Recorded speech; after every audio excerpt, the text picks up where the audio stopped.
Bom, vamos começar. Então, bom dia a todas as pessoas aqui presentes. Bom dia a todos que estão nos acompanhando online. É bom que a gente saiba que, além do público aqui presente, nós temos muitas pessoas nos acompanhando de várias partes do Paraná, do Brasil, e na primeira parte desse evento tivemos participantes, inclusive, comentando e acompanhando de outros países.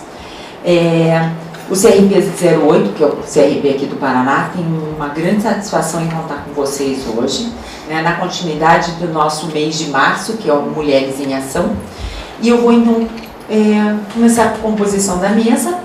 Nós contaríamos hoje com a presença da deputada Cristiane Yared, que, infelizmente, devido a um probleminha de saúde, não pode estar presente, mas deixa o abraço dela e o convite para participar conosco no Maio Amarelo, que é em relação à situação de acidentes de trânsito, prevenção nessa área. Nós estaremos atuando em várias frentes, uma delas junto com a deputada.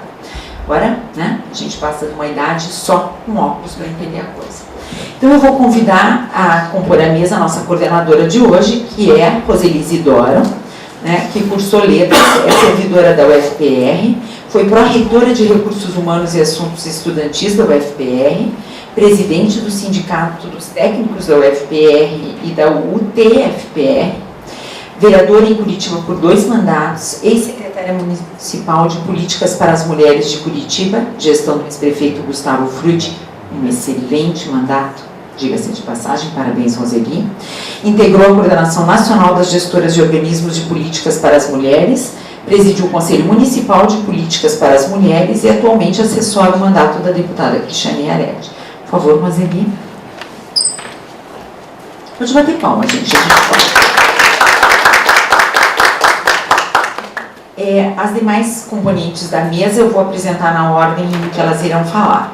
Então, eu convido agora a Adriana Salles, travesti, possui graduação em Letras pela Universidade Federal do Mato Grosso, em 2000, mestre pelo Programa de Pós-Graduação em Educação da Universidade Federal do Mato Grosso, campus de Rondonópolis, doutorando em Psicologia pelo Programa de Pós-Graduação em Psicologia da Unesp, campus de Assis. Atualmente é professora efetiva na Secretaria de Estado da Educação e é lotada na Superintendência de Formação dos Profissionais de Educação. Atual diretora da ANTRA, Associação Nacional de Travestis e Transsexuais, gestão 2016-2020, ocupando a Secretaria para Assuntos e Relações Internacionais. Depois teremos Dalzira Maria Aparecida, que vai precisar colaborar comigo aqui, porque ela fala umas coisas diferentes.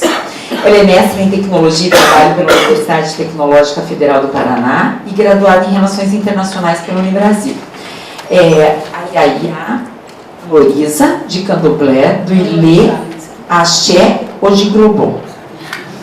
Se não for isso, você me ajuda depois corrigindo. Definitivamente eu prefiro que você...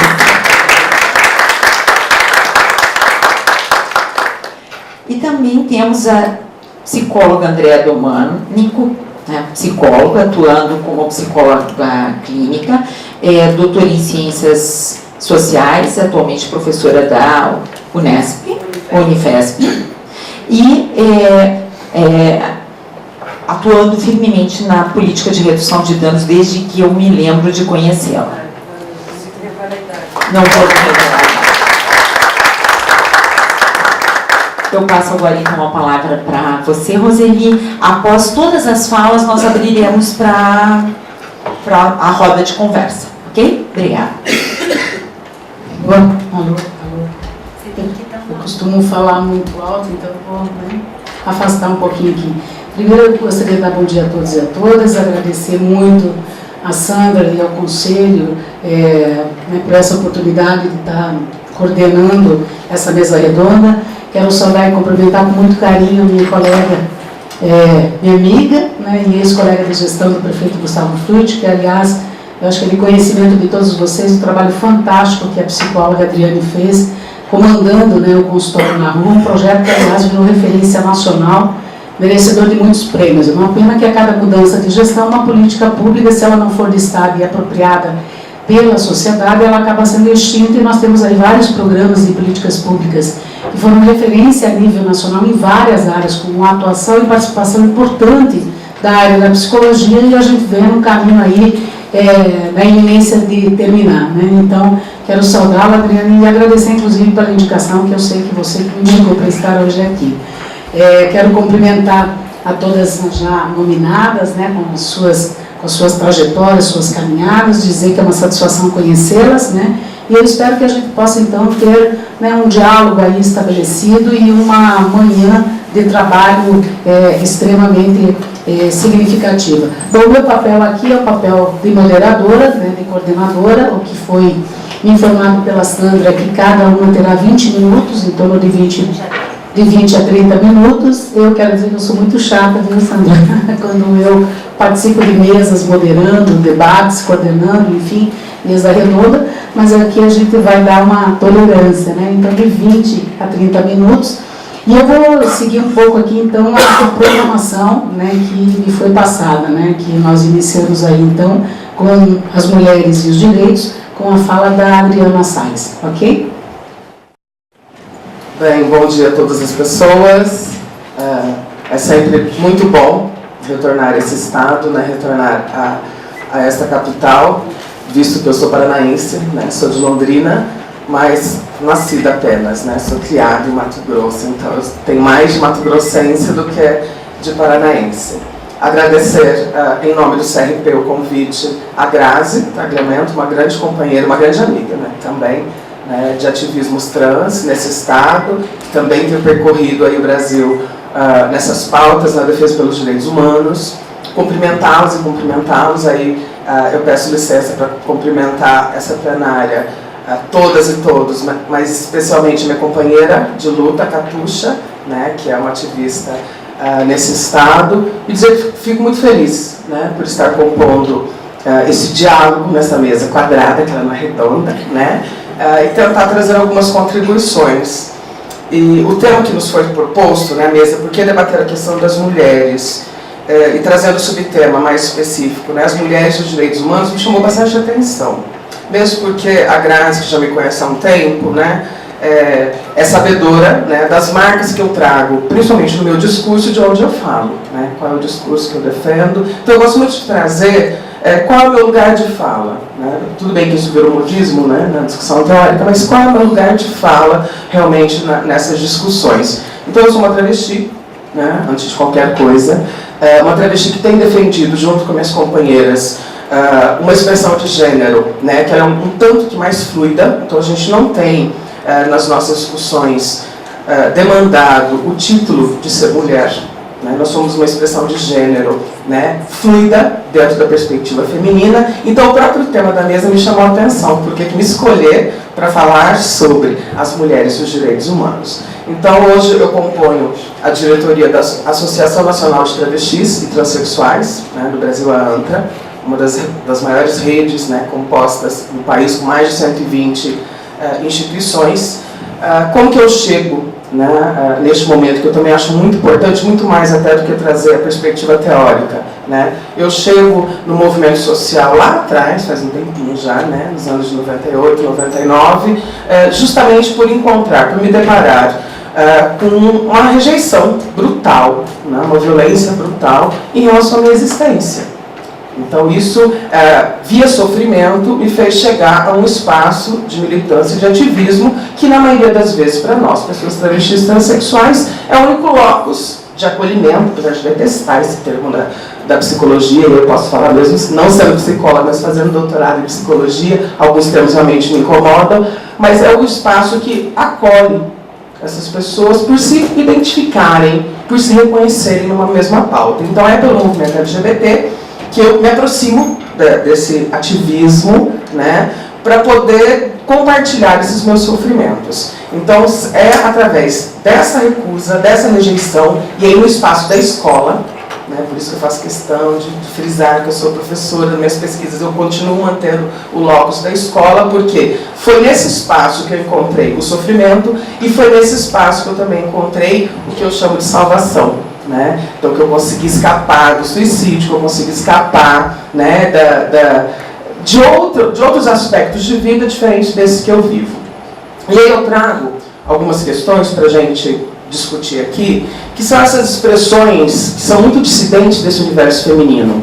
Então a gente está aqui comemorando, né, estamos comemorando, né, a luta e a defesa dos direitos das mulheres, incluindo essa expressão que para mim, e aí hoje eu posso dizer com muita tranquilidade, é a mais marginal, né, que são as travestilidades. E aí eu falo marginal com muito prazer em dizer, porque ser marginal escapa dos rótulos, escapa dessas capturas de binarização universal, escapa dessas capturas, né, de biologizantes. Então a gente não quer estar nesse lugar. Então, se ser marginal é isso, então eu sou marginal, quero continuar sendo marginal. Então, para mim, tudo que for sujo é lá que eu quero estar, tudo que escapar do que é modelo, do que é padrão é lá que a gente quer estar. Por isso que eu tenho chamado, quando a gente vai discutir, principalmente nessa perspectiva feminista, porque eu me afirmo feminista, não sei se eu sou, mas eu me afirmo feminista, que é essa expressão de gênero nômade. Uma expressão de gênero que não quer estar em nenhum desses dois lugares únicos que são apresentados para nós, desde o primeiro momento da chegada nesse universo, que é a perspectiva homem-mulher. Então, o que eu tenho chamado desse gênero nômade é o que consegue transitar nessas duas perspectivas. E aí a gente tem comprado, ou tem constituído uma grande celeuma, junto com algumas discussões de feminismos. Porque como a gente não tem se afirmado mulher, nós travestis, né? Eu não entro no universo na seara das mulheres transexuais, mas nós travestis não estamos afirmando ser mulher. A gente tem encontrado muitas resistências no próprio movimento feminista. Um movimento feminista radical, um movimento feminista que hoje, com mais de 4 décadas de vida, apesar da carinha de 23, eu não quero mais nem estabelecer nenhum diálogo. Hoje eu me recuso a discutir com alguns feminismos radicais demais. Eu tenho preguiça. Me dá preguiça, porque eu, de acordo com os dados estatísticos do IBGE, eu já passei da idade, né, que é estabelecida para o meu grupo, para meus pais, que é 35 anos de vida. Então eu sou uma idosa. Então hoje para mim o tempo urge. Hoje, como diz Joana Fon, eu quero curtir o tempo bem devagarzinho, porque para mim cada ano que passa é mais um ano que eu ganhei de vida. Porque para a minha população, 40 anos você ter vivido muito. Diga-se de passagem, no ano de 2017, os 27 assassinatos já acontecidos de pessoas travestis e transexuais no país. Então é uma população que tem morrido cotidianamente, inclusive essa semana mais 2 foram assassinadas. Então é nessa perspectiva que a gente tem feito essa defesa por uma luta de direitos igualitários, uma equidade de direitos para nós, pessoas que transitamos no gênero feminino, e aí automaticamente as nossas pautas estão entrelaçadas com as pautas das mulheres. E aí a gente não pode também deixar de trazer para esse cenário das discussões o que está atrelando esse gênero nômade das travestis. Né? Porque quando a gente fala de um gênero, esse gênero está constituído em cima de um corpo. E aí é mais um problema que a gente tem, que é um corpo travesti. O que é esse corpo travesti? Hoje a gente está muito em moda, né?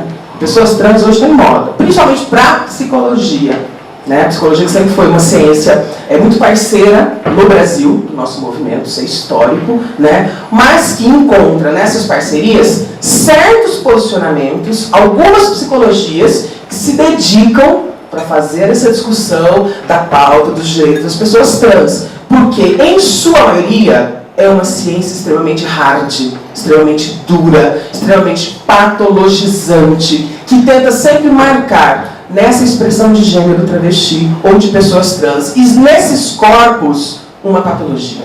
Tenta nos encaixar em alguns quadradinhos que nem sempre aqueles quadradinhos dão conta de nos comportar. Então, eu sempre gosto de reproduzir uma questão que me foi apresentada pela Lohana Berkens, uma saudosa companheira da Argentina, que faleceu ano passado, uma ativista fantástica, né? Que é um corpo travesti. Quando se fala dessa corporalidade das pessoas trans, o que é esse corpo?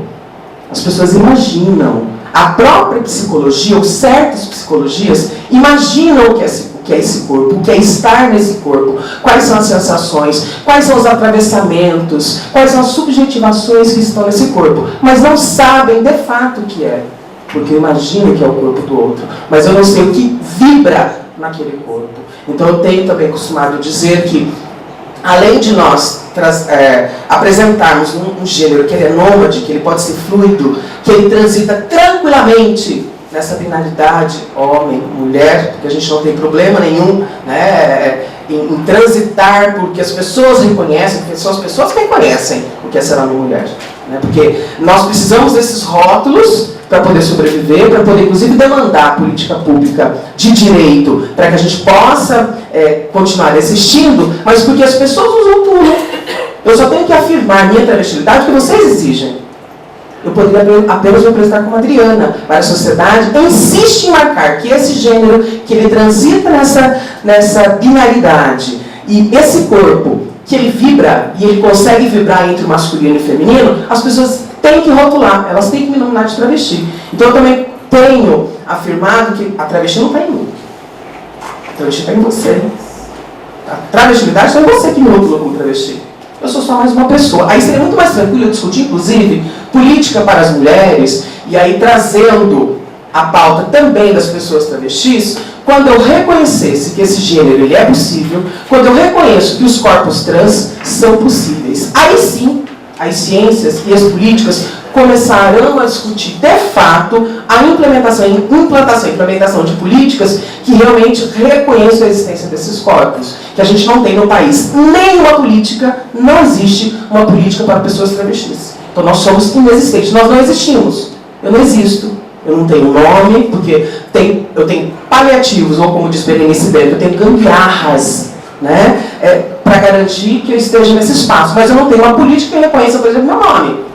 E aí eu começo a pensar algumas pautas que têm me trazido tesão para o meu doutoramento, né? Que é a continuidade de fazer uma problematização dessas pessoas num espaço que é reconhecido de maneira tão canônica, né? Que é a escola. Né? Então a gente tem 3 esferas na sociedade que foram se constituindo de modo muito potentes, que é a família, a escola e a religião.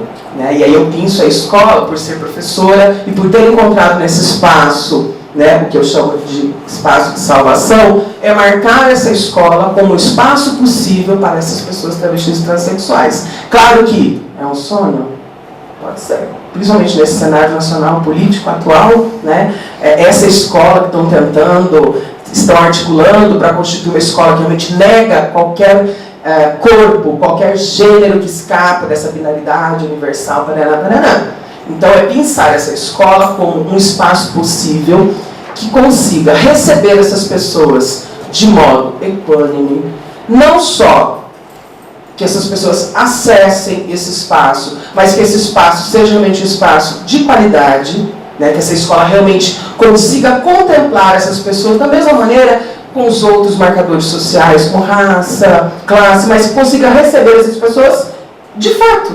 Porque hoje a gente tem alguns projetos que são maravilhosos, como Transcidadania em São Paulo, como Transenem no Rio de Janeiro, mas são paliativos. E são estratégias que recebem essas pessoas na escola, que resgatam essas pessoas, mas que tem um currículo ainda duro, um currículo que ainda trata o corpo como um corpo doente, da mesma maneira que a psicologia, a medicina e a enfermagem tratam. Então, e aí quando eu me deparo com experiências exitosas, a própria psicologia não sabe o que fazer com aquele corpo, com aquela expressão que ela é exitosa. Porque daí eu vou lá no meu manual, vou lá no meu sítio, eu não encontro. Eu não sei como dar uma devolutiva para aquela pessoa que tem outras perspectivas de sofrimento que não está calcada na travestilidade nem na transexualidade. Isso tem incomodado demais nas discussões que a gente tem feito com a psicologia, principalmente com a medicina também, né, que é uma outra ciência muito hard, né, e que para a nossa população tem travado, inclusive, o processo.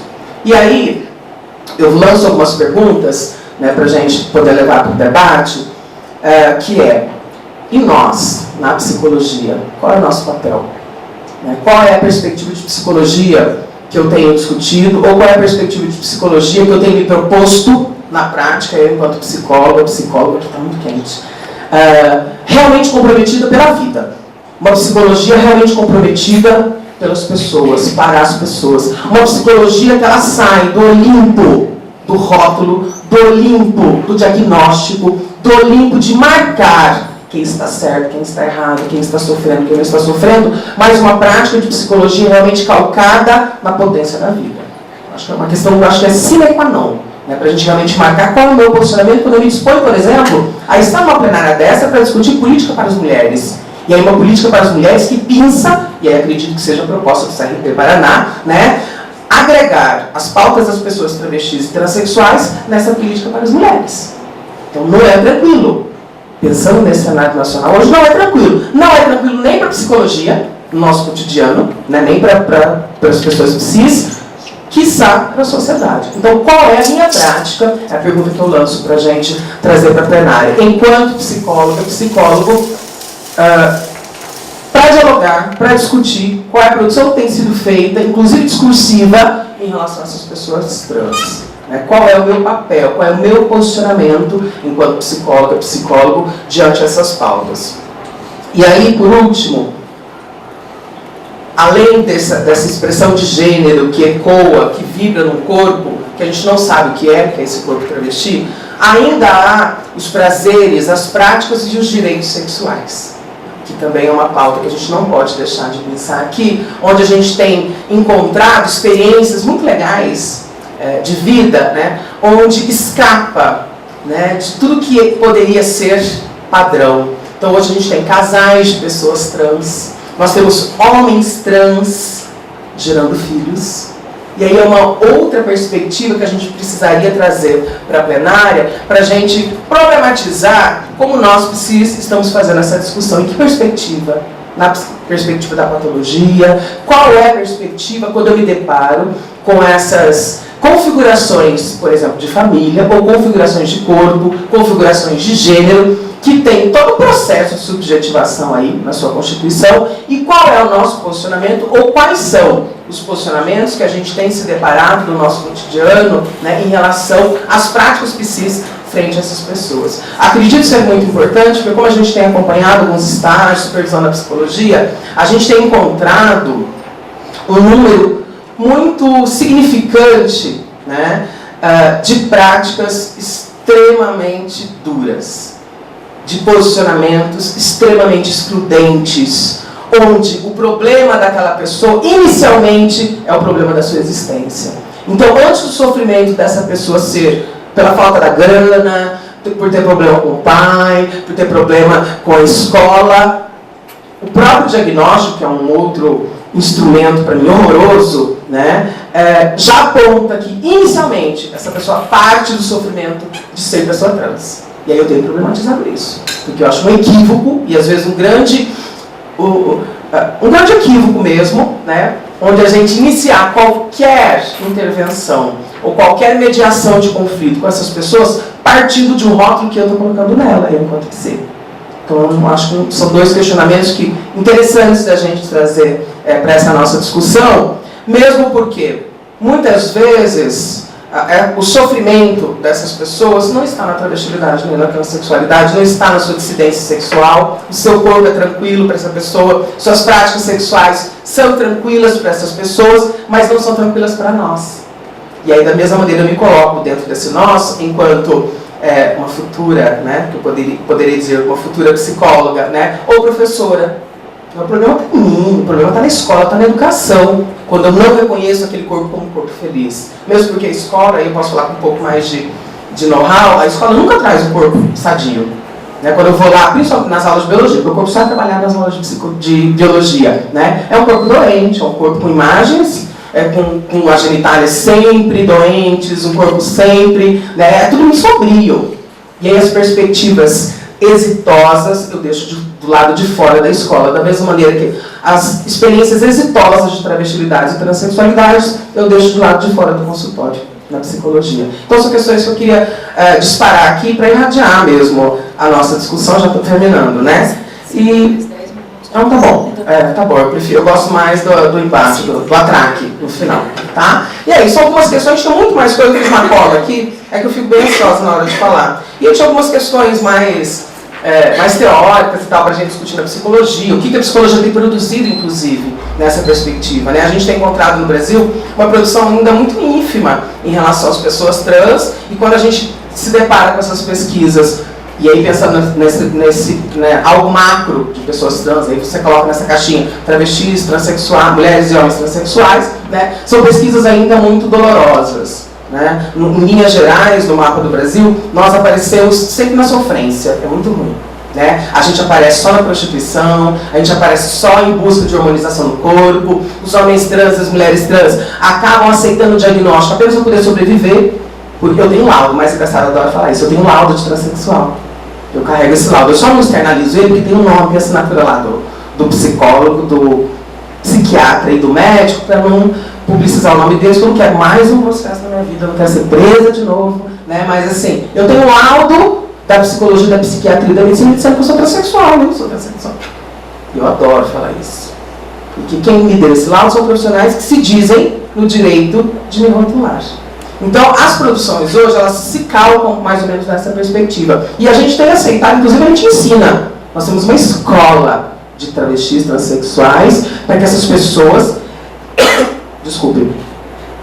aceitem aquele laudo, para elas poderem acessar uma política que deveria ser pública de direito, para ela poder acessar o processo de harmonização, para ela poder acessar todos os processos, para ela poder se sentir bem com o seu corpo, para ela poder se sentir bem com a sua mente. Então, são questões que a gente precisa trazer para a arena dos diálogos, a gente precisa trazer para a arena dos conflitos, porque as produções até hoje são muito sofridas. Né? A gente tem um mapeamento hoje no Brasil, né, onde a gente só aparece na desgraça da produção acadêmica. E claro que, em contrapartida, a gente tem algumas pessoas muito comprometidas, inclusive na psicologia, que estão fazendo um caminho inverso. Né? Acredito que são vocês, né, que estão aqui, se dispuseram sábado de manhã, bomba, né? Mas nós somos um número muito pequeno. Nosso batalhão ainda é muito pequeno diante a tudo que já foi constituído do que é essa ciência da psicologia, o que é essa ciência da medicina e todas as outras ciências em relação a gente. Então, eu costumo dizer que as pessoas que vêm para qualquer mesa que discuta mulher, que discuta raça, que discuta travestilidade, transexualidade, na perspectiva pela potência de vida, são marginais. Eu acho que vocês são tão marginais quanto eu, porque a gente consegue escapar dessa captura, dessa elitização de uma psicologia que não é pela vida, de uma psicologia que é pela manutenção dessa sociedade hipócrita, machista, burguesa, heteronormativa. Então, acredito que a gente precisa rever alguns posicionamentos, e esse posicionamento, como ele precisa partir da minha prática, do meu discurso. Ok? Obrigada.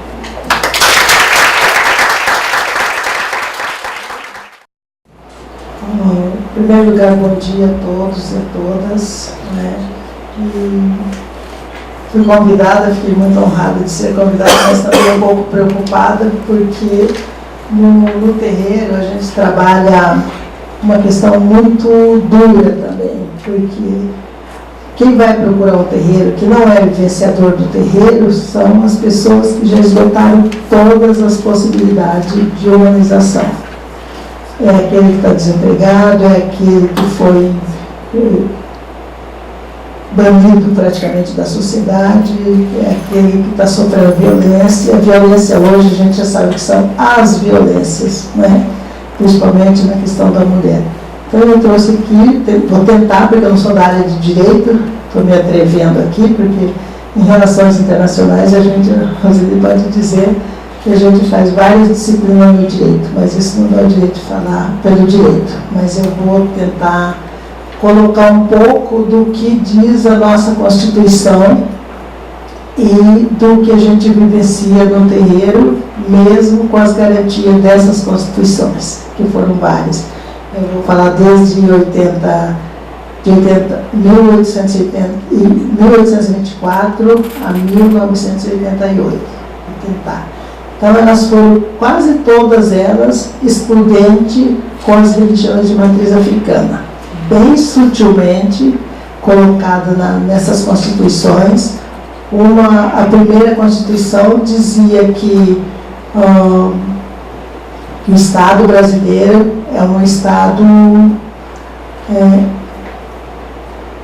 fielmente cristão, né? É a religião oficial, a religião católica, apostólica e romana. E aí vem decorrendo de todas essas constituições, mas quase todas elas fala de um Deus, né? Ela coloca Deus nada contra, claro que tem que ter, mas um Deus na visão de quem colocou na Constituição, não das outras visões. Na verdade, sempre a visão de candomblessista ficou fora, e está fora ainda, só está garantida no Código da Lei, mas a lei até tirar do papel está muita coisa.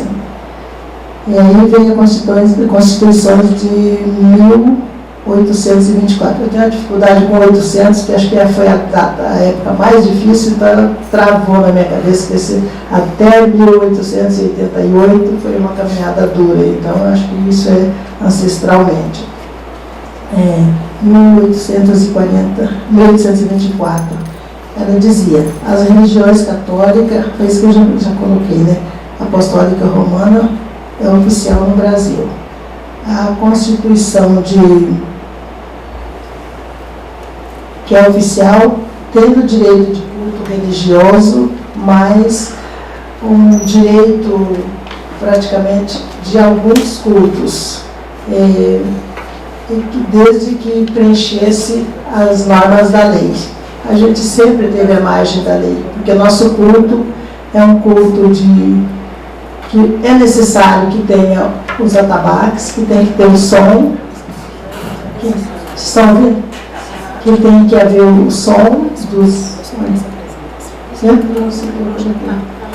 Mas eu coloquei mais só para quem está vendo ali, é o mesmo que eu estou dizendo, só para... porque não está projetando. Tá bom. Vai pedir mais raciocínio.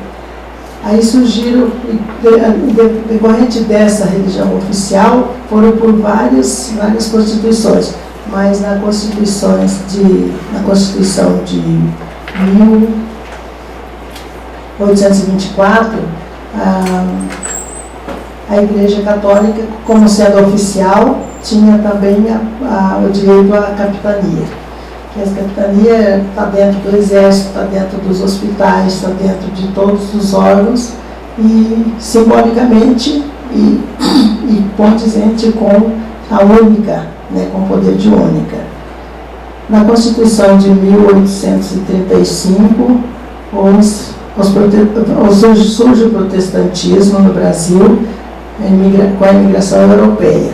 Então, com a chegada do protestantismo, foram chegando diversas outras religiões que deram uma equilibrada nessa oficialidade da religião católica, que não estou colocando como ruim, estou colocando como histórico.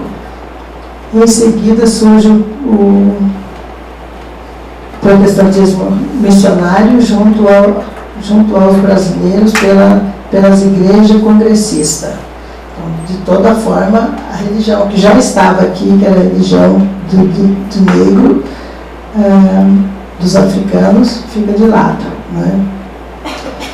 A presbiteriana, luterana, metodista, batista e episcopal, chamada de dominação histórica.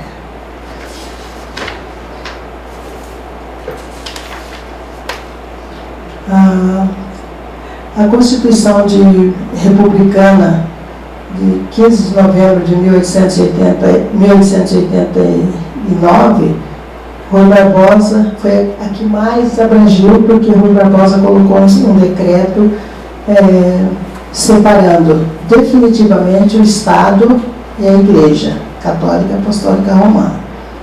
O decreto determinava a proibição à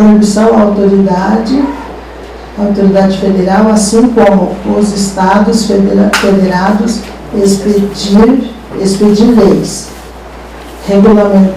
regulamentos ou atos administrativos estabelecendo algumas religiões sendo vetado a criar diferença entre habitantes. Então, quer dizer, nós somos sempre que criamos a diferença entre os habitantes, porque um exemplo que o ponto de referência para ir na minha casa, para chegar de ônibus, é uma panificadora.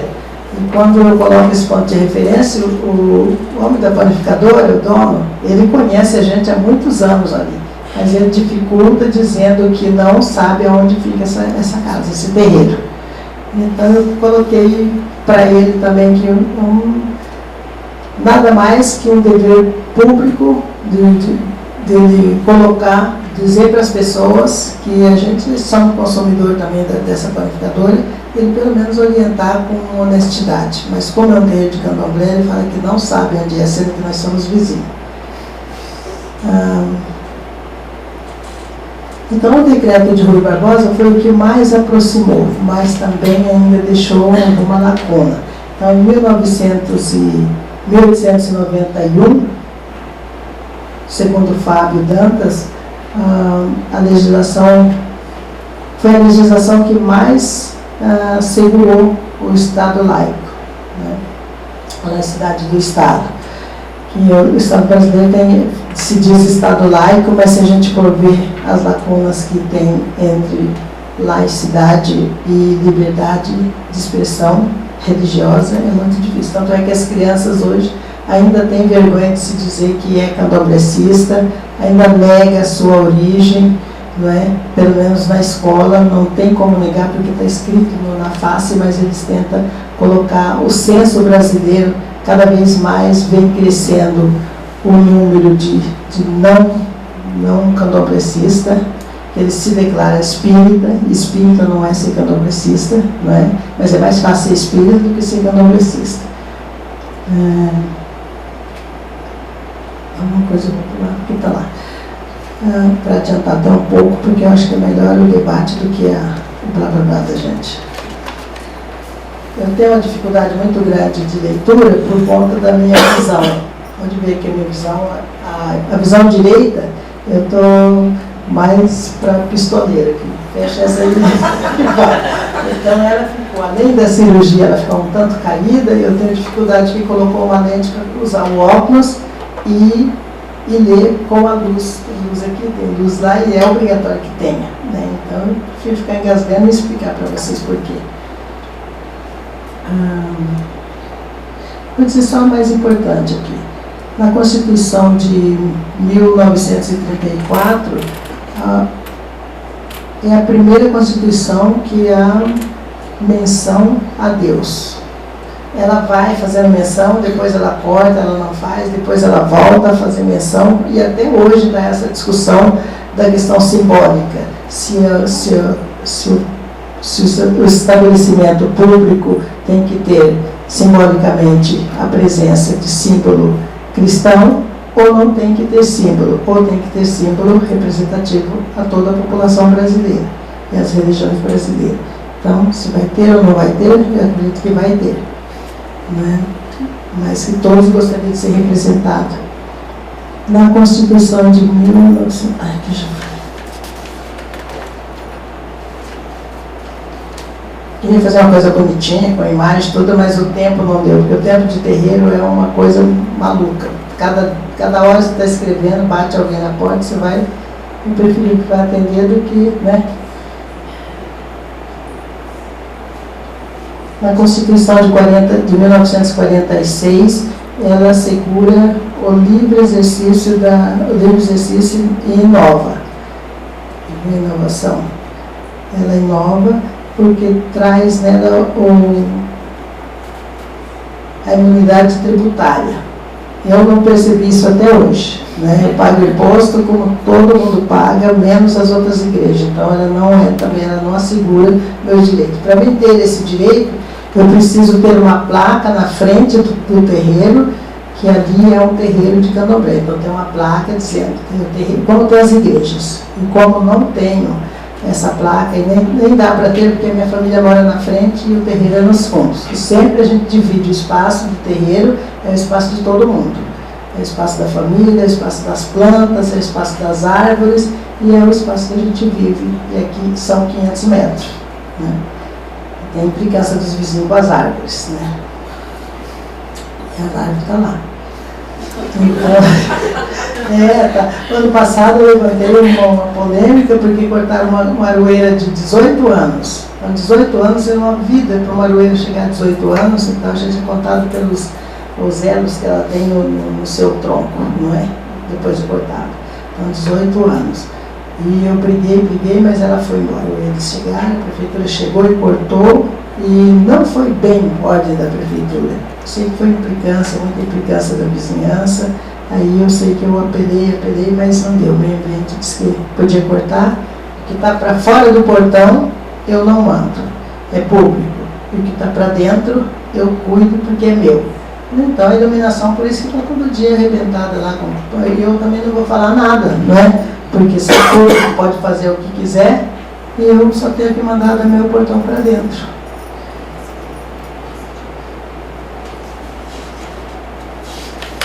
Vou falar algumas coisas que é muito repetitivo. Já na Constituição de 1967 a 1969, volta a mencionar a Deus no seu preâmbulo. Então, vai e volta. E Deus está aí sempre, né? Mas não precisa estar mencionando.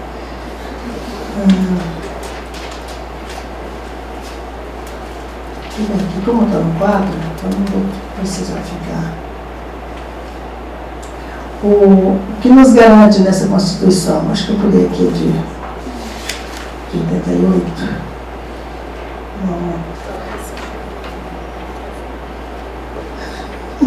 Deus, pulo bom, você viu? O meu olho está aparecendo. Então, na Constituição de 1988, foi a Constituição que mais aproximou. Né? Mas se você descer para o litoral, você vai ver várias placas. Proibido jogar lixo. Não é o lixo. O lixo somos nós, que levamos nossas oferendas, que são os lixos. E a gente não deve. Então a gente luta muito para que não se leve laço de flores que vai durar 50 anos. Nós temos o compromisso com isso também. Porque se acabar o rio, acabou a nossa religião. Porque é uma religião fundada basicamente nos 4 elementos: terra, fogo, água e ar. Então a gente sabe que poluindo vai prejudicar de todos os meios para nós. Mas geralmente a polícia já chegou. A gente está tomando banho de cachoeira, chegar a abrir a sacola da gente para saber o que tem na sacola. Então eu sempre chamo pela Constituição, mas até ela chegar até mim. Então tem o artigo 5º, inciso 6º, o artigo 19, inciso 1, o artigo 150, inciso 6º. Esses 3 artigos são os que nos garantem na Constituição, que eu acho que já são bastante se for cumprido.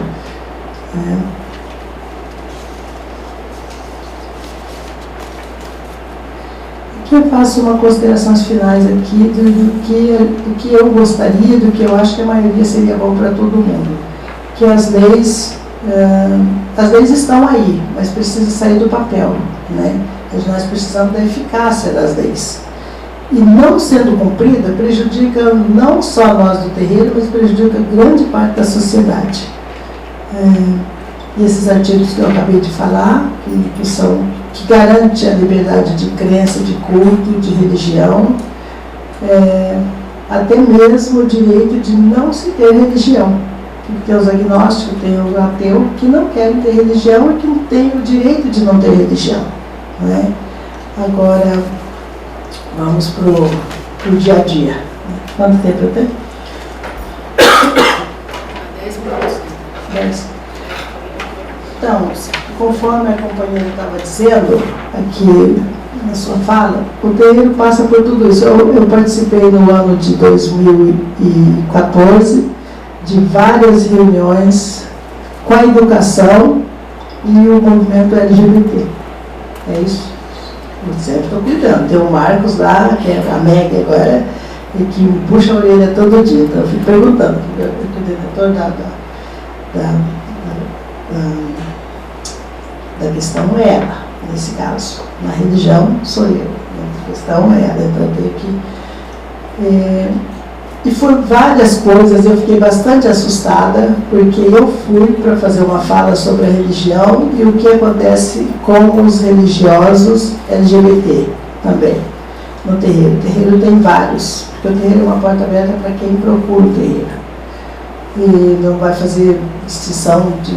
Lá dentro é um local de cultivar a religião, mas cada um vai com a sua bagagem e lá dentro é a religião, como em todas as outras religiões, mas ele é aceito. E ali eu vi coisas assim que eu não gostaria de ter visto. Por exemplo, 4 professores cercaram um trans para saber realmente. Você falou na mesa lá da sua problemática toda, agora nós queremos ver. Né? Então ele ficou bastante chocado. Eu também fiquei porque eu não esperava, principalmente de professor. Né? E várias coisas aconteceram, várias coisas foram vindo. Aí chegou um dia no terreiro uma senhora, que é uma Ialorixá também, e que levou os seus filhos de santo. E entre eles tinha um travesti.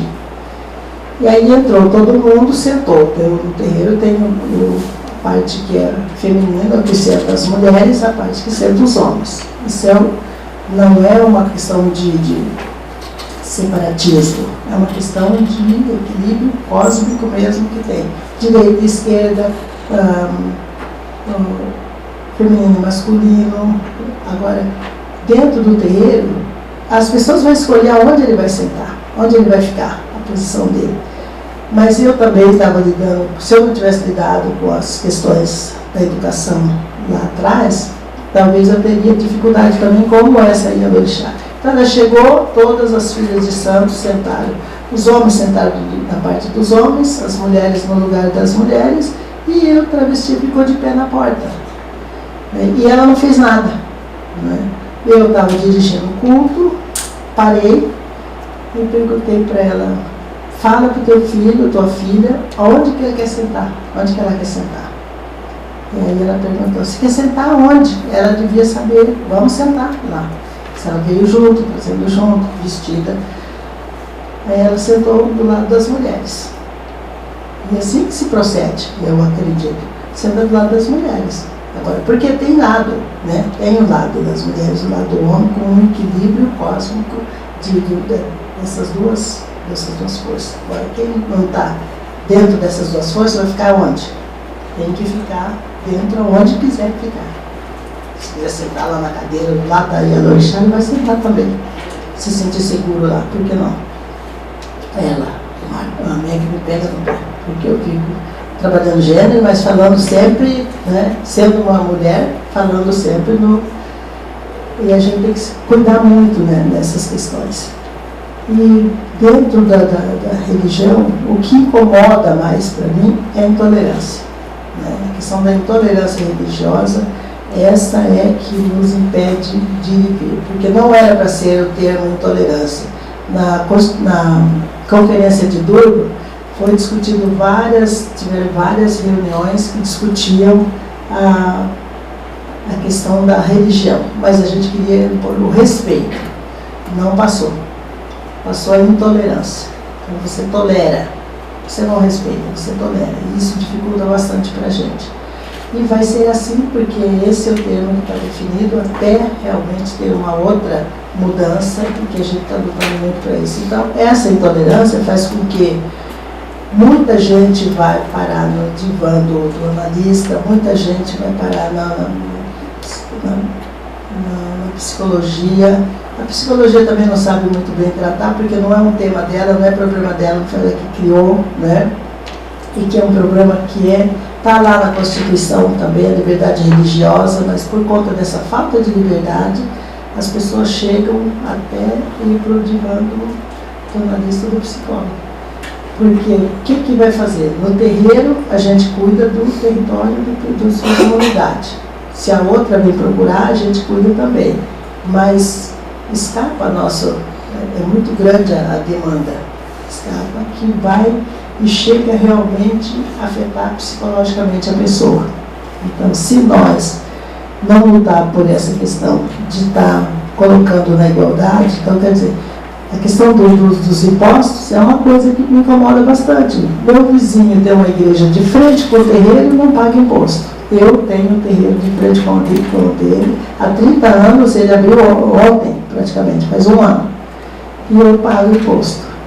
Então, eu tenho que correr atrás também e ver como é que eu vou resolver isso. Não é questão de pagar, a gente paga tudo, paga luz, paga água, paga tudo, mas também se eu tenho um direito que é garantido na Constituição, eu quero também.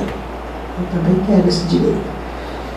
E aí eu fui, assim, no meu processo de vida, eu chegou um momento, aos 36 anos, que o marido da minha tia assassinou minha tia, deixando 7 filhos. Não preciso nem perguntar o que foi essa formação. Então, eu tinha de 13 a 1 ano e 3 meses. Eu pensei, meu Deus, agora o que eu vou fazer? Tem a alimentação, tem a saúde deles, tem todo o processo. Mas eu não imaginei que o processo mais difícil fosse na educação. E foi na educação. Porque a educação é que não conseguia, a professora não conseguia, o diretor não conseguia entender que era crianças fruto de violência. Né? E que fruto de violência tem que ser trabalhado sempre. Então, uma criança que praticamente não viu o pai assassinar a mãe, mas que sofreu toda a carga de ficar sem mãe e sem pai, porque um foi preso e por ignorância. Então a gente trabalha muito hoje com a violência, contra a violência à mulher, esse feminicídio que não está de brincadeira, estão matando mesmo, e é marido que mata a mulher, é marido que mata, não mata só morte letal, mas mata psicologicamente. Muitas delas, quando separa, já não tem mais condições nem de cuidar da sua família. E isso a gente vem trabalhando também, porque isso afeta o terreiro também, que as pessoas vão procurar o terreiro. A gente tem que passar por um órgão de Estado, o órgão do Estado às vezes não está também, tem que passar por uma fileira para chegar lá, e às vezes a pessoa não tem esse tempo para chegar lá. E quando chega lá também, nem sempre tem uma resposta adequada. Eu gostaria também de ter um respaldo, né? Assim, uma indicação também de onde encaminhar essas mulheres, que são muitas. Né? A delegacia da mulher a gente já sabe como é que é, né, o tratamento. Primeiro teria que sair da delegacia para a psicóloga de novo, não é? Porque a culpa é toda dela. A culpa de ter apanhado é dela, por que ela apanhou, por que ela vem sofrendo, por que ela não separou, tudo ela. Né? Então a gente trabalha com essas várias frentes e que é muito difícil por conta dessa falta de apoio. Né?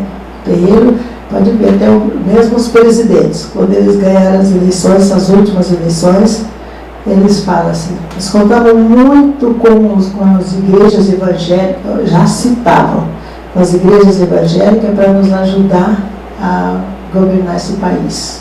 Nunca disseram, o terreiro toda a vida, desde o começo pós-abolição, durante o período de abolição, que vem trazendo esse apoio, né? Então, quer dizer, fortalecer, hoje nós temos uma bancada que é bom, não sei se é bom, não sei se é ruim, mas é uma bancada, porque o Estado é laico, mas nós temos uma bancada evangélica, né?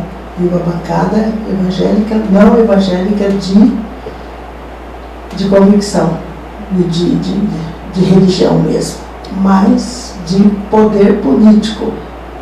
Né? A gente que vê televisão, que assiste filme, que vai vendo como é que está o país, a gente está vendo como é que está caminhando essa força, e essa força é contra a gente também. A gente está vendo no Rio de Janeiro, já está vendo surgindo os efeitos de ter um representante que não nos atura. Né? Então eu deixaria como mensagem mesmo dessa violência, a violência velada. Eu acho que a pior violência é a violência velada. Aquela que você não tem voz, que você não consegue transmitir onde te violentaram, o que é a tua dor, o que é o seu sofrimento, o que passa dele. Então você tem que se reciclar todos os dias. Todos os dias. Essa violência vai na área de educação. Eu, quando fiz a graduação, eu sofria uma das piores violências que eu não esperava. Assim, por exemplo, de chegar, tirar uma nota 7, o professor riscava o 7 e colocar 6, para prejudicar, para mim não atingir a nota. E depois, tirar uma nota 7 no primeiro trimestre, e no final do ano, que tinha que somar as outras notas e conseguiram anular minha nota, não sei se você soube disso, né, lá na Casa Nostra. Aí anulou aquela nota 7 que eu tinha, colocou no primeiro bimestre 0,00, bem forte, e 0,00 também. Então eu fiquei o ano todo indo que eu não faltava, com chuva, com sol, e fui reprovada em Direito Internacional Público. E essa me doeu muito. Então, realmente, foi do começo ao fim, assim, uma equipe que ficava tentando amenizar outra equipe. Uma questão por ser Iororixá, por ser mulher, por ser negra, por ser sem poder aquisitivo e por estar querendo me meter num ambiente que não era para mim, na visão deles, que era entrar na universidade com 63 anos. Então, fiquei 5 anos para me formar, sendo que eu poderia ter formado, perdi minha turma de formatura. Desde o começo, no período, olha a psicologia da gente como tem que ser trabalhada, e a gente tem que buscar muita força, equilíbrio. Aí no dia da formatura, eu fui me formar com uma outra equipe, o tempo todo elas me perguntando, como é que é o teu vestido da formatura? Aí eu falei, meu vestido de formatura é o mesmo vestido de que eu debutei. Meu Deus, eu com 63 anos, imagina. E vai servir? Vai, eu mandei pôr uma emenda aqui do lado, vai ficar legal. Elas ficaram desesperadas, porque bem velha, negra, no meio de nós, e com esse vestido cafona, né? Aí fui lá, me virei, comprei um vestido meia boca, que pelo menos não fizesse. Aí a senhora vai, porque eu tenho baile, mas do baile a senhora não vai participar. Eu falei, vou sim, nem queria, mas vou sim. Vou participar sim. Então eu baile esse vestido. Aí fui, arrumei de novo, meu filho de santo foi dançar a valsa comigo, e tinha um professor, era o professor, eu posso dizer o nome porque ele fez um gesto muito bonito, o professor Godoy. Ele falou, dançando comigo no baile, ele falou assim, não pare, dona Tamzila, não pare de estudar, a senhora não para, não pode parar. Eu disse, nossa, de onde que ele está falando? Todo mundo me malhou, agora ele me falando isso. Isso me deu uma força também, para que eu acreditasse mais também, porque todo mundo diz que você é pano de chão, é capacho, e você depois tem que se fortalecer de novo. Aí fui fazer o mestrado, aí fiz mestrado, não preciso dizer, né? Porque eu não dominava a internet, não dominava o computador, não dominava nada. Aí cheguei, meu orientador praticamente pegou pela mão. Falou, ele acreditou em mim. Falou assim, não, doutor, você tem que entrar num cursinho, fazer umas aulas. Eu tinha uma preguiça de pensar todos aqueles botões, aquelas coisas. Aí fui fazer, fiz. Aí peguei minha filha para me ajudar um pouco, meus filhos de santo, falei, vocês têm que me ajudar, tua mãe está passando vergonha, né? Aí cada um ajudou um pouco, hoje eu já faço, pelo menos essas coisinhas que eu posso fazer. Terminei o meu mestrado, eu escrevendo, digitando as minhas coisas, e pensar não é o problema para mim, o problema é essa ordem. Porque eu fui para a escola aos 13 anos, fui alfabetizada aos 13 anos. Então, 13 anos você já perdeu muito, né? Já perdeu muito. Mas mesmo assim, sempre correndo atrás. Meu pai que puxava para trás, minha mãe que empurrava, né? Minha mãe falava, vocês têm que estudar, porque quem não sabe ler é um criminoso. Porque você assina coisa que você não quer, você quer ler uma coisa, quer saber. Muitas vezes meu pai vinha as cartas de Minas Gerais para minha mãe, e a minha mãe tinha certeza que meu pai lia aquilo que convinha para ele, né? E não lia a verdade das cartas. Se morresse alguém, ele não falava, se estivesse doente, ele não falava, para minha mãe ficar desesperada para ir ao encontro deles. Então ela falava, vocês têm que aprender a ler, escrever muito bem. Não aprendi bem, mas dá para defender hoje em dia. Então eu fiz essa graduação, fiz o mestrado, agora estou me empurrando para o doutorado, eu falei, agora já é meio cansativo, né? Mas eu terminei meu mestrado com 72 anos, e foi uma coisa boa que eu achei que eu fiz para mim, porque aí eu consegui fazer. não precisou ninguém ficar me derrubando, porque tinha um orientador que dizia todos os dias, vai em frente, Antãozinho, você tem que fazer inglês. Ai, meu Deus do céu. Ele foi e parou de inglês. Fazer, porque como em relações internacionais tinha que fazer, né? Mas eu fiz, aí tinha que ter 3 idiomas. O português a gente fala, né, desse jeito. E o inglês e o espanhol. Aí, pronto, acabou, terminei, esqueci tudo. Aí voltei a fazer o inglês. É muito difícil, gente. É um exercício de cidadania, de paciência e de querer, né? E aí eu falo, será que eu vou para o doutorado? Está lá, o convite está aberto lá, mas eu olho para aquela casa todo dia, tomar aquele ônibus e caminhar e descer e andar e fazer, né?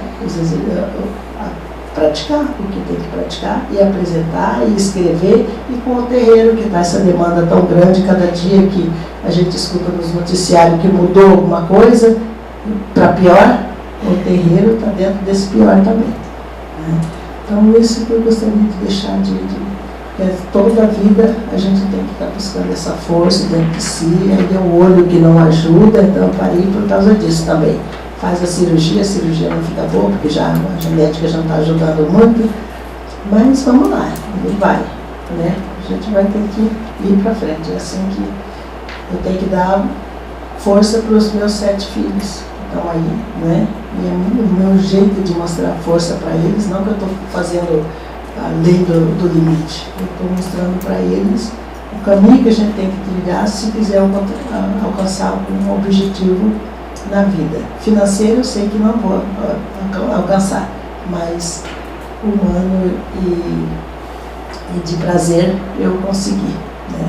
Consegui ter muito prazer nisso que eu busquei e que eu consegui. Mas do começo ao fim, chegou um momento que eu perguntei para o professor, olha, vocês disseram que eu poderia vir, né? Que aqui era o lugar que eu poderia fazer esse curso, mas vocês não falam que eu podia trazer. Eu perguntei para o professor, eu posso, porque eu sou militante do movimento negro, posso fazer sem problema? Porque sempre eles estão questionando, eles não gostam. Eu falei, não, tudo bem. Mas eu falei, vocês não disseram que eu podia trazer minha bagagem, mas não disse que eu tinha que deixar a mola na porta todos os dias que eu fosse entrar aqui. E eu realmente entrei com a minha bagagem, fiz jus dela. E não é porque sou boa, porque eu sou inteligente, né? Porque eu me esforcei demais mesmo para fazer isso e querendo fazer. Querendo fazer porque eu tinha que dar uma resposta para os meus filhos. E para a comunidade, para ajudar também. Como é que você vai falar com a comunidade se você não acompanha as coisas? Então você tem que ter força para passar por aquela mulher. Dias atrás, 2 dias, a mulher chegou lá, perdeu o marido não deixou pensão, ela tem 2 filhos que sustentam a casa, então imagina, já virou tudo. E aí você sabendo que é difícil, mas tem que passar para essa mulher. Nós tem que começar a fazer um salgadinho, não é isso, fazer um salgadinho bem casado, embrulha bem bonitinho, amado, com lacinho bem legal, faz uma coisa bem feitinha e vai à luta de novo, não é? E assim que vai. Então eu gostaria de agradecer. Muito obrigada por me ouvir com as minhas dificuldades aqui. Vou tentar fazer um outro óculos nas próximas eu vou estar sem essa muleta ocular. Obrigada.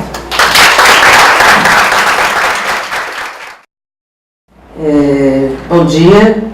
Eu gostaria de agradecer primeiro o convite, primeiramente fora tema.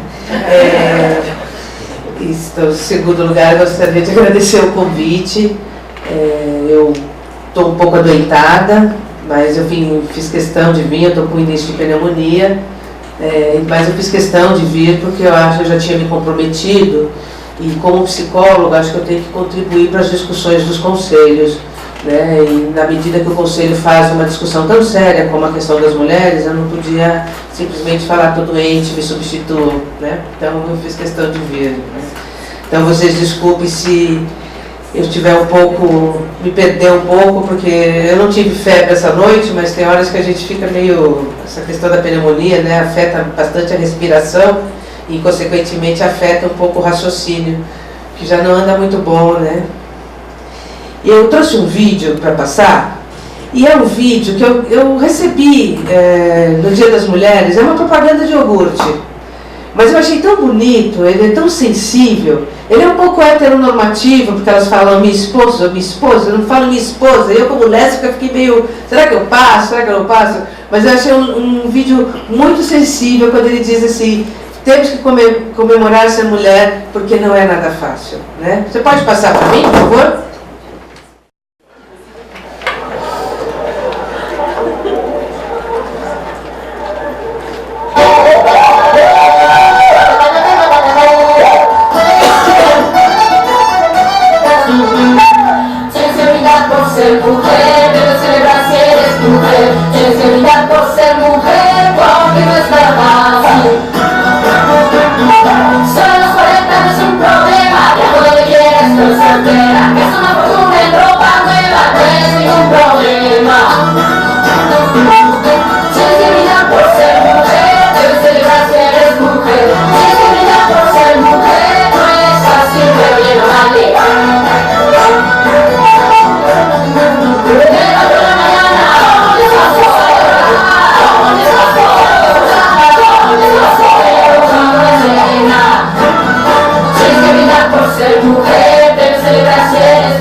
Ele celebra o fato de ser mulher, né?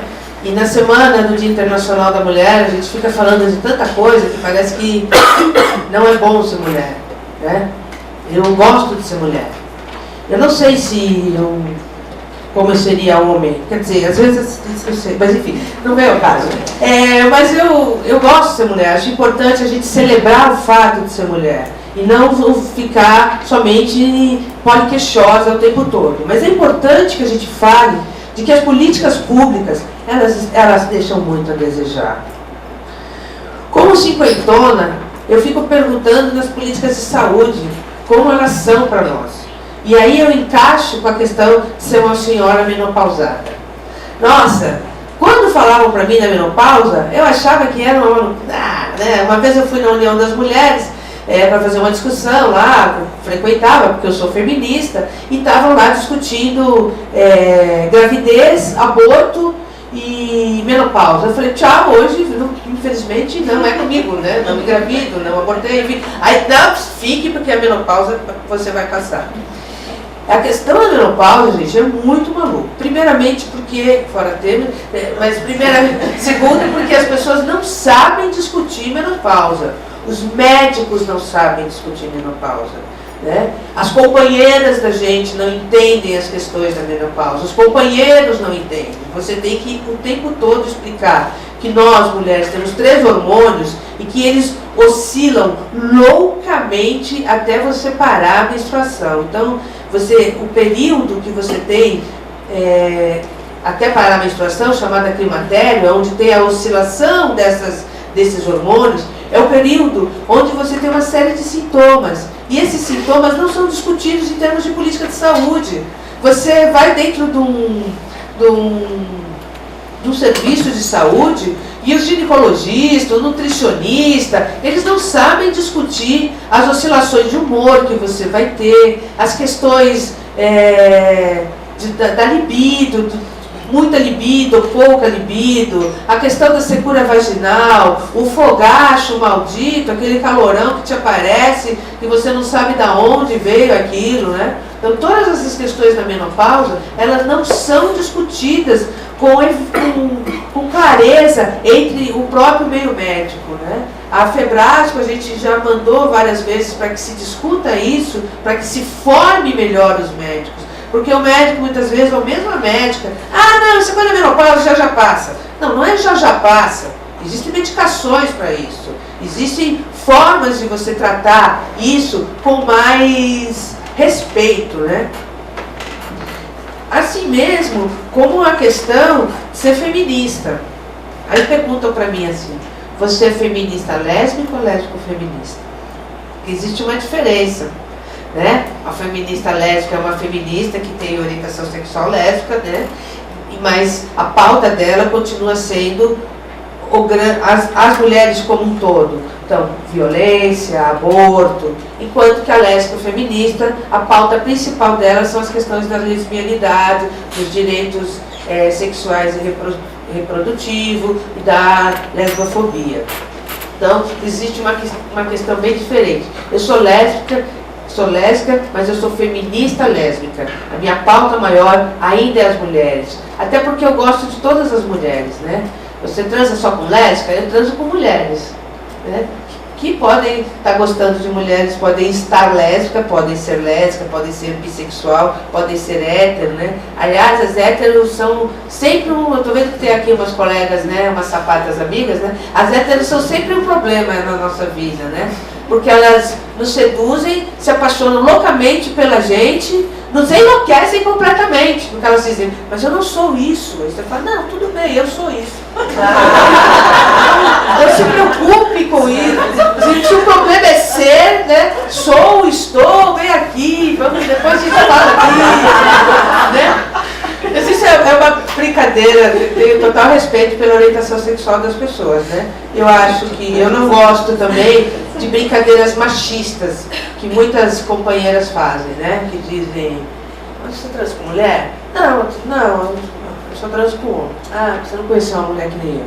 Gente, isso é do machismo, né? Isso é a mesma coisa que um homem, quando pergunta pra você se você transa com um homem, você diz, não, eu sou lésbica. E ele diz, é porque eu não conhecia um homem que nem eu. Eu sempre respondo, eu não consigo me conter. Eu digo, é por conhecer homens que nem você que eu sou lésbica. Né? Eu não consigo, né? A sua posição é extremamente machista, misógina, lesbofóbica, e já começa a engrossar a voz, incorporar o sapatão, porque eu acho assim, desrespeitoso com a gente. Então, eu estou brincando com as héteras, mas é só uma brincadeira. Se acharem que é de mau gosto, eu paro agora, né? A questão de políticas públicas para as pessoas do candomblé. Eu também sou praticante do candomblé, né? Eu estava dizendo, sou uma criança, sou uma mera frequentadora de terreiro, né? Eu acredito na religião, eu frequento, nem obrigação no terreiro eu tenho, quando muito eu posso lavar a louça lá, né? Mas vou para as festas, né? Mas se não existe política pública para candomblé, para as mulheres do candomblé, muito menos, né? E é engraçado porque assim, as pessoas criticam o candomblé, né? Criticam as religiões de matriz africana, mas no fim do ano todo mundo pula 7 ondas, né? Todo mundo faz oferenda para Iemanjá, né? Então você fala, você não acredita em nada, o candomblé chuta que é macumba, mas vai lá levar florzinha, vai lá pedir a proteção de Iemanjá, né? Esses dias foi até engraçado que eu fui para uma festa no terreiro, peguei o ônibus e eu estava toda de branco, com as contas, né? As guias, né? As pessoas chamam de guias. E o ônibus estava lotado. E eu sentei, me deram um lugar. E agora começou uma senhora cinquentona, de cabelos grisados, me deram um lugar, até hoje eu não sei se é porque eu estava de branco, mas do meu lado não sentou ninguém. E eu fiquei olhando, e eram assim, bastante pessoas com aqueles terninhos que estavam indo para suas igrejas, com 2 Bíblias na mão, e elas me olhavam com uma cara assim, de ódio. E eu fiquei pensando assim, cara, você está indo para a igreja com ódio no coração, né? E fui feliz e contente no ônibus, o ônibus lotado, eu sentada, sozinha, na janelinha, né? Com vento, né? E toda de branco, né? Cheia de alfazema, né? E as pessoas me olhavam assim, tipo assim, quem é essa macumbeira que veio pegar nosso ônibus, né? Então, a questão da matriz africana a gente vai debater também, já debatemos aqui com a nossa Babalorixá aqui, né? Porque tem todo o meu respeito, né? Mas é importante que a gente entenda que as políticas públicas que abarcam as questões da religiosidade, elas ainda estão caminhando assim a passos muito pequenininhos. Nós temos algumas coisas lá em São Paulo, eu não sei como é aqui, né? Então é permitido em São Paulo que os pais de santo entrem para fazer visita nos hospitais, né?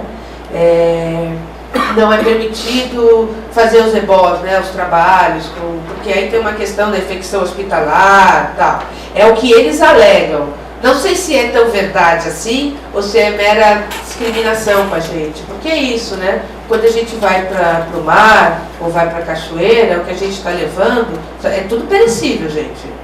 Não tem nada de plástico. A própria alfazema, os próprios perfumes a gente deposita no Aguidar, aquele prato que é de barro, né? O que tem ali, as oferendas é comida para o santo, né? Flores, né? Então, e a gente não vai jogar aquilo dentro da cachoeira, porque a impressão que as pessoas têm é que a gente chega lá e joga dentro da cachoeira. Não, a gente põe perto da cachoeira, para que o orixá saia e vá se alimentar, o santo vá se alimentar. Por isso que é posto perto das cachoeiras, né? E muitos terreiros, eu não sei como são os daqui, mas muitos terreiros em São Paulo fazem as oferendas e tal, e depois de uma semana os filhos de santo vão lá e limpam, tiram as oferendas. Porque aí o santo já comeu o que tinha que comer, a gente limpa, tira, porque tem toda essa questão de que se a cachoeira não está limpa, se o mar não está limpo, nós não temos onde rezar, onde fazer os nossos cultos, né? A questão do transtorno mental é outra coisa que eu tenho, transtorno mental, eu tenho um F31, eu tenho aí um rótulozinho, né? Com medicação, ainda bem que existe medicação, né? Mas também sofro um preconceito, né? Quando eu digo que eu tenho um transtorno mental, claro, psicólogo é tudo louco. Aliás, psicólogo é louco de carteirinha, eu sempre digo isso. Eu não sou uma louca qualquer, eu sou uma louca de carteirinha, porque eu tenho um CRP, né? E mais do que isso, a gente é considerado sempre um louco e sempre uma histérica. Nunca é uma patologia mais grave. Porque quisera eu ser histérico, né? Como é legal ser histérico. Aliás, as histéricas, amo as histéricas, né? São todas lindas, maravilhosas, sedutoras, que jogam aqueles lenços, aquela coisa, né? É difícil se relacionar, porque depois elas brigam, choram, não querem mais saber da gente. É aquela coisa meio maluca. Mas assim, todo mundo que tem transtorno mental é considerado histérico ou deprimido, porque agora virou moda ser deprimido. É tão deprimido, né? É tão triste ele, ai coitado, tenho pena da família, né? E não existe uma política também para isso, né? Se não existe uma política para transtorno mental, o que te dá para as mulheres, né? Então, quando você é mulher e tem transtorno mental, desqualifica-se a sua patologia só pelo fato de você ser mulher. Você é mulher supostamente é louca. Por princípio é maluca e histérica, né? Como usuária de droga, bom, aí sim também tem uma questão bastante séria, né? Que com o nariz desse tamanho, as pessoas já ficam imaginando a droga que eu uso, né? Uma já falou, com certeza, é sempre isso. Com essa tosse, já fica, Quando eu digo que eu sou usuária de droga, as pessoas já pensam em droga ilícita, né? Eu sou usuária de medicamento, mas medicamento não tem graça, né? Sou usuária de café, de Coca-Cola. As ilícitas eu me dou o direito de não falar. Mas assim, não existe política pública para usuário de droga. O que dirá para a mulher usuária de droga, que é uma especificidade. Porque ser craqueiro é uma coisa, mas ser craqueira é outra. Né? Usar crack, estar no meio dos usuários de crack usando crack, uma mulher é muito diferente do que ser um homem. A violência que ela sofre, né? A forma que ela tem para adquirir a droga é muito diferente da que o homem tem. Como redutora de danos, eu sempre acho que é um ganho ser mulher, né? Porque eu consigo circular nas cenas de uso com mais tranquilidade do que os rapazes, né? Mas ainda há de se discutir a política de redução de danos aqui, né? Como corintiano, Na minha torcida, né, a gente tem discussões específicas para a mulher, principalmente por causa da violência nos estádios, né? A gente tem as garotas do Timão lá no Corinthians, que não sei se vocês lembram, um jogador do Corinthians foi bastante conhecido, o Vampeta, foi acusado de bater na mulher quando ele estava em Salvador. E ele voltou para o Corinthians, mas ele não ficou 2 meses. Nós tiramos ele de lá. Nós íamos para o treino, não queremos homem violento, sai daqui, fora Vampeta, né? Tiramos o Vampeta, parou de jogar lá, assim como o Marcelinho Carioca, né? Que fazia gol, ele trabalhava em outro time, fazia gol contra o Corinthians, nem comemorava, de tão corintiano que ele se intitula. Mas ele foi tirado do time porque as mulheres do Corinthians se juntaram para tirá-lo. Né? Não queríamos pessoas que falassem contra as mulheres, que fosse violento. Mas dentro das torcidas organizadas, ainda há de se discutir política específica para que as mulheres participem mais, estejam mais dentro dos estádios. Né? Como psicóloga, a grande discussão que a gente faz em termos de políticas, né, por que debater a questão das mulheres dentro da psicologia, é a formação que a gente tem enquanto psicóloga, que é uma formação também machista, é uma formação diagnóstica, né, onde você está sempre buscando diagnosticar, né, e aí acho que a gente também tem uma questão da discriminação, que mais é discriminação na profissão mesmo, né? Os homens psicólogos, coitados, todos são intitulados de viado, né? Infelizmente é isso. Você faz psicologia? Nossa, não sabia que você era gay. Não, mas eu não sou gay. Mas o cara que faz psicologia, primeiramente, enfim, ele é considerado homossexual, ele é considerado gay, né? Além disso, eu acho que existe especificidades de políticas públicas que a gente pode pôr aqui no debate, que são a questão da soropositividade. Ser mulher com HIV é muito diferente de ser homem com HIV. Né? Ser mulher presa é muito diferente de ser homem preso. As presas em São Paulo não têm direito à visita íntima. Aqui também não? Pois é. É um desrespeito isso. A gente sabe, na realidade, que poucos homens irão visitá-las.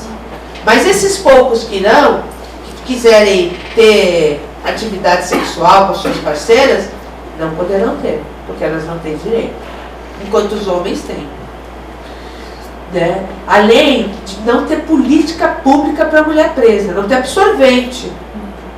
Então, é uma coisa que esse dia eu estava discutindo com a Semina, né? Como é que se faz a questão dos absorventes? Quem tem visita, a visita leva os absorventes. E quem não tem? O Estado não dá. Lá em São Paulo, não sei aqui. Né?